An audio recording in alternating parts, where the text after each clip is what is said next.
नमस्कार दोस्तों, मैं डॉक्टर विकास गुप्ता संध्यांशी हॉस्पिटल से। जैसा कि हमारी पिछली कई वीडियो में हमने जाना कि गुदामार्ग से संबंधी बीमारियों के बारे में जो भ्रांतियाँ, जो चिंताएं या जो शर्मा शर्मी में लोग अपने एक दूसरे को बता नहीं पाते हैं, सही बीमारी की जानकारी प्राप्त नहीं कर पाते हैं, डॉक्टर तक नहीं पहुँच पाते हैं, उसका पूरा उपचार प्राप्त नहीं कर पाते हैं और बीमारियों से ग्रसित रहकर प्रतिदिन सिर्फ दुख का ही पाते हैं। इस दुख से निजात दिलाने के लिए हमने अपनी ये वीडियो सीरीज शुरू करी है, जहां पर हम समाज को रोजमर्रा की जिंदगी में होने वाली गुदामार्ग से संबंधित बीमारियों के बारे में एवं बवासीर, बगंदर, फिशर, उसके अलावा गुदामार्ग का कैंसर, इन सब की प्रॉपर जानकारी हम देते हैं।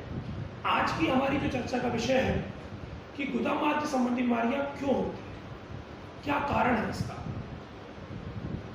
ऐसा क्या आज की डेट में हो रहा है जिसकी वजह से हर दूसरा इंसान गुदा संबंधी रोग से ग्रसित है। सबसे पहले आज जानेंगे कि गुदा संबंधी रोग में पूर्व रूप यानी कि गुदामार्ग पे कोई भी तकलीफ होगी उससे पहले क्या लक्षण देखने को मिलेंगे। सबसे पहला लक्षण है कब्जियत।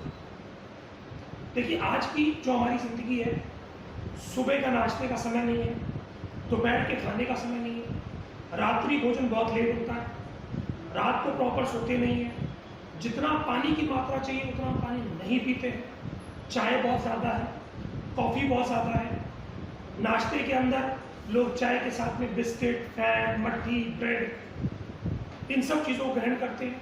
ये सारी चीज़ें अपच पैदा करती हैं। इस अपच से क्या होता है, लैट्रिन आंतों के अंदर सड़ती है। जब लैट्रिन आंतों के अंदर सड़ती है तो आंतों के अंदर गैस बनाती है, पेट को भारी करती है, पेट को फुला देती है, पेट के अंदर गुड़गुड़ाहट जैसी आवाज़ आती है।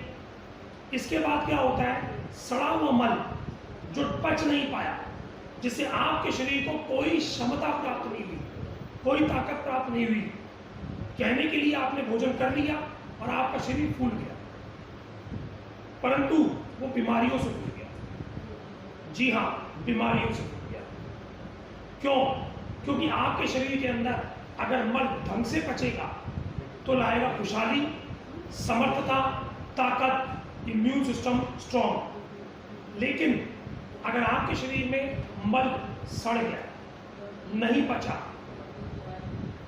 तो क्या पैदा करेगा, विभिन्न प्रकार की बीमारियां पैदा करेगा। और उन बीमारियों में सबसे पहली जो बीमारी है उसका नाम है अपच, अजीर्ण। अब अजीर्ण में क्या होता है कि हमने रात को भोजन किया, सुबह हमारा पेट साफ नहीं हुआ, मल साफ नहीं हुआ, परंतु हम परिवार के बीच बैठे हैं, हमने फिर से भोजन ग्रहण कर लिया, यानी पिछला भोजन नहीं पचा, उसके ऊपर से फिर से एक और भोजन हमने ग्रहण कर लिया। अब इससे क्या होगा, इससे ये होगा कि पहला वाले हिस्से जो अंदर पड़ रहा, अपने आंतों के अंदर सड़ रहा था, उसके ऊपर एक और भोजन आ गया। अब वो भी नहीं पचेगा, वो भी सड़ेगा। क्यों? क्योंकि हमारे शरीर के अंदर जाठरा अग्नि होती है, डाइजेस्टिव फायर रहती है। ये उसी प्रकार आप समझिए कि जैसे आपके घर में कोई चूल्हा है खाना पकाने वाला, उसकी आंच बड़ी कम जल रही है। अगर आंच कम जल रही है तो थोड़ा सा भी खाना रखा होगा तो वो नहीं पचेगा, नहीं पकेगा।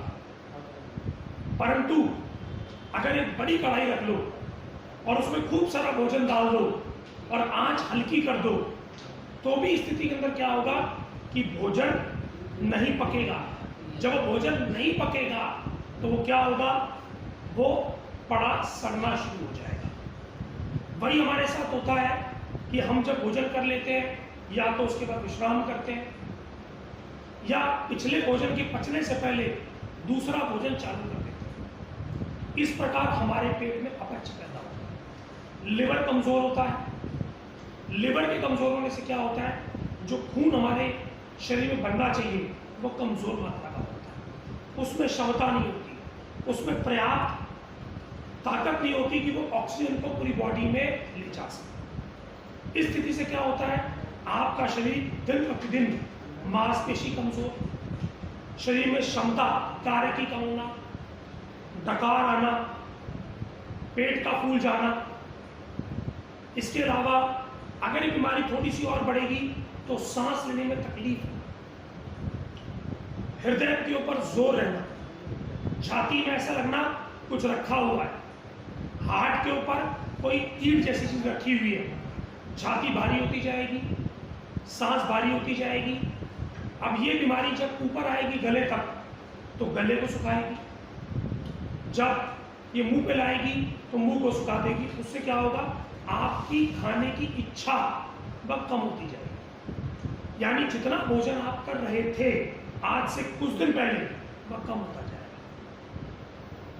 अब यही अगर तकलीफ और बढ़ती जाए तो पूरे शरीर में खुश्की लाना, ड्राइनेस लाना, जोड़ जोड़ में दर्द होना, मांसपेशियों में खिंचावट होना, आंखों की रोशनी का कम होना और सर में, सर की नसें, दिमाग जिसे आप कहते हैं, इनके अंदर कमजोरी आ जाती। ये कैसे हुआ, यानी जो भोजन आपकी आंतों में नहीं बचा, ये उसकी शुरुआत है। अब लक्षण आपने सुन ली, यानी ये लक्षण सबसे पहले आपके शरीर पैदा होंगे जिनको हम पूर्व रूप कहते हैं।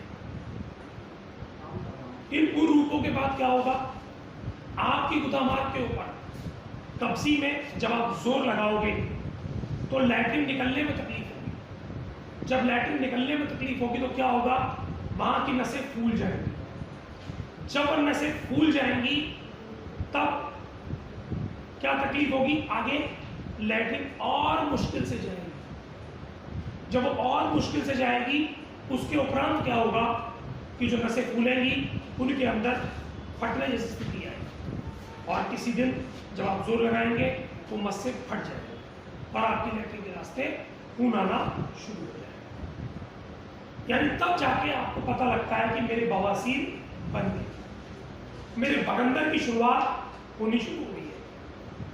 अब बगंदर में क्या होता है कि जब कब्जी होती है, मल सड़ता है, सड़ान होती है तो अंदर मवाद पैदा हो जाती है और वह मवाद जब गुदामार्ग के आसपास इकट्ठी हो जाती है,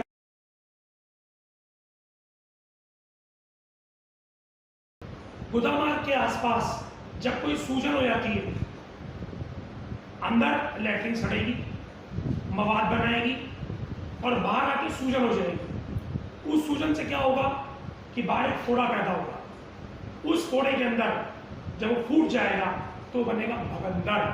जी हाँ, क्या बनेगा, बगंदर। एक ही स्थान पर बार बार फोड़ा होना, फूट जाना, उससे मवाद आना, वह क्या होता है, बगंदर। यानी कि मल का ना पचना, आपके शरीर में सड़े रहना। मल भी दो प्रकार से पचते हैं, अगर वो अपक्व है, आधा कच्चा है तो जल्दी सड़ेगा और अगर वो पूरी तरह पक गया है तो शरीर से निकल जाए। यानी हमें इस बात का बहुत ध्यान देना है कि हमको कब्जी से बचना है। अब कब्जी से बचने के लिए जो उपचार मैंने आपको बताया, एक तो रात्रि का भोजन पच जाने के बाद भोजन करें, उसके बाद जल यानी पानी की पर्याप्त मात्रा आपको अपने भोजन में रखनी है। आपको अपने भोजन के अंदर मान के चलिए अगर एक रोटी खाते हैं तो गर्मी के मौसम में कम से कम 40 ml पानी उसको पचाने के लिए चाहिए। अगर 4 रोटी खाते हैं तो ये हो गया 4 4 16 ml, 40 के मतलब 160 ml पानी हो गया। यानी 160 ml पानी चाहिएगा। किस लिए चाहिए कि आपके जो भोजन आपने खाया वो अच्छे से क्रश हो सके। अगर वो अच्छे से क्रश नहीं होगा चक्की में तो पिसेगा नहीं, और पिसेगा नहीं तो उसमें से अच्छी चीज निकलेगी नहीं और खराब खाद, खराब गंदगी, सड़ान, अपक्व मल वो अलग नहीं हो पाएगा। अगर हम चाहते हैं कि हमारा अपक्व मल पक्व में कन्वर्ट हो और हमारे शरीर से निकल जाए तो इसके लिए आवश्यकता है कि आप फास्ट फूड को त्याग दें, ताजा बना हुआ भोजन खाएं, फल फ्रूट खाएं, पानी की मात्रा मान के चलिए एक भोजन के उपरांत कम से कम 2 से 3 गिलास पानी भोजन के 45 मिनट के बाद आपको लेना ही लेना है। अगर आप ऐसा करते हैं तो उससे क्या फायदा होगा?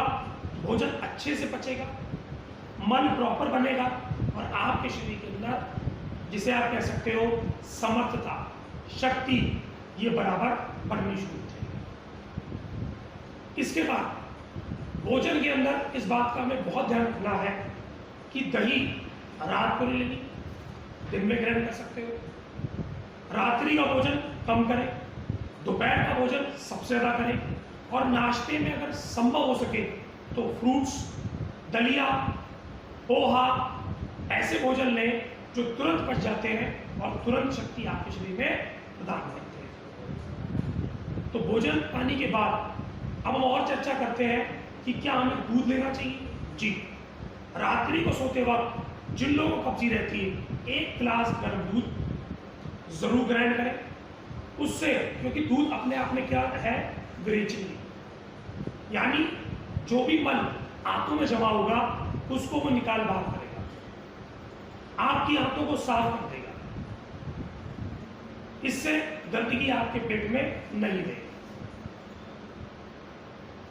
इसके अलावा अगर संभव हो सके तो अपनी नाभि के ऊपर सरसों का तेल जरूर लगाएं, उससे भोजन के पचन में बहुत मदद मिलती है। इसके अलावा जीरा, अजवाइन और सौंफ, दालचीनी, तेज पत्ता, लौंग, इलायची, इनका अपने भोजन में समावेश रखें। यह सब दीपन पाचन द्रव्य है। पिपली का चूर्ण, काली मिर्च, सौंठ, ये भी दीपन पाचन द्रव्य है। तो आप इनका प्रयोग अपने भोजन को पचाने के लिए और अपनी अग्नि को प्रज्वलित करने के लिए कर सकते हैं।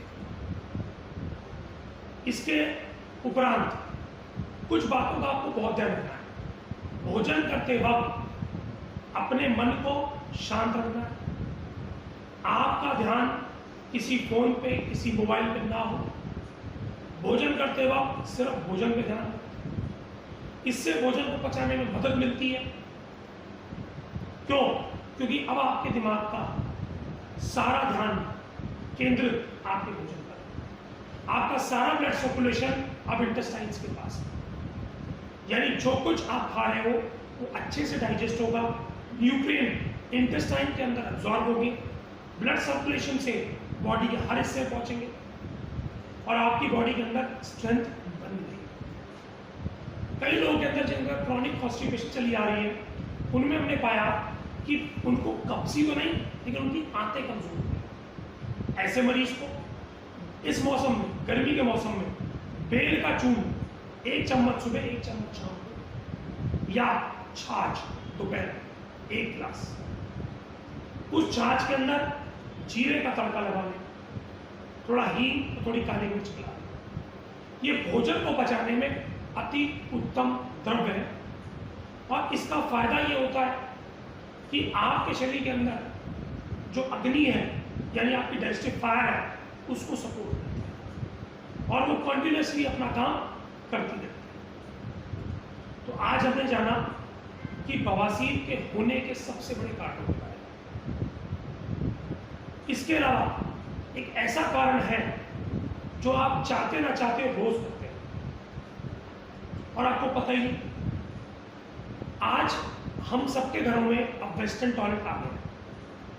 आप वेस्टर्न टॉयलेट पे जब बैठते हैं तो आपकी जो गुदा मार्ग है और जो इंटेस्टाइन के बीच में जो जगह है, जिसका एक बॉल के तरीके है, जो खुल जाएगी, लेकिन आपके पैर बेंड होने के बाद। यानी जब आप बैठे तो पैरों के नीचे एक स्टूल रख लें जिससे वो रास्ता खुल जाए और जो मल आपकी निकलना है आपके शरीर से वो प्रॉपर्ली निकल जाए। इससे आपको जोर लगाने की जरूरत नहीं पड़ेगी, मल आराम से निकल जाएगा और मल के आराम से निकल जाने से सबसे बड़ा फायदा ये होगा कि आपको जोर लगाना नहीं पड़ेगा, अंदर कोई मस्से की डेवलपमेंट नहीं होगी, कोई सूजन नहीं आएगी और आपके शरीर में हल्कापन आ जाएगा। यानी कि आपको पॉटी करते वक्त किसी बात अखबार पे मोबाइल पे ध्यान नहीं देना है, इंडियन पोस्टर में बैठना है और जोर नहीं लगाना। इन सब चीजों को करने से हम अपने आप को बवासीर से बचा भी सकते हैं और जिनको बवासीर है उनको फायदा दिला सकते हैं।